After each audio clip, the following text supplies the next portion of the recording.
Now things are looking up for the Indian rupee.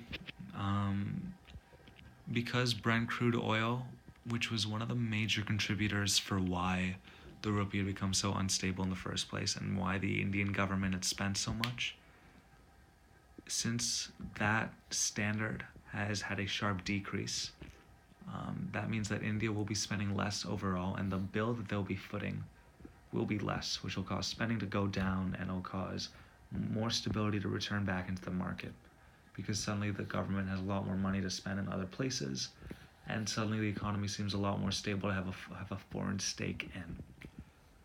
Um, Although that's a good sign, Kashmiri violence is continuing. It shows no signs of stopping, but we've sort of taken into account that because Kashmiri violence is such a constant, religious tensions in a country that is as polarized as India and as violent and confrontational as the border is between India and Pakistan, we're just banging on the fact that Kashmiri violence continuing will not impact the currency that much anymore unless the crisis becomes even deadlier than before.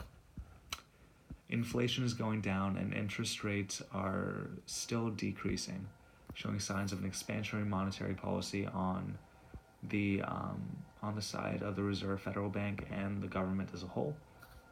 This is a good sign because that means that there's more stability that's coming back, and there's the country's using more of the cushion that it had developed by adjusting its interest rates and allowing for more money to circulate in the economy itself.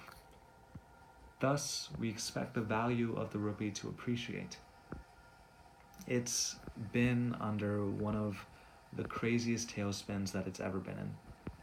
India is an extremely quickly developing country, and it's outpacing a lot of other developed countries at great paces.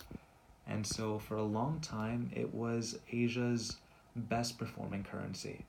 And in just a year, in just 1 year, caused by several different factors that all congealed together, most that were as a result of its own doing, it had just slightly imploded. It had sent the currency into an insane tailspin, and it had depreciated to a value that was previously untold. So yeah, it had gone from Asia's best performing currency to Asia's worst performing currency in the span of a year.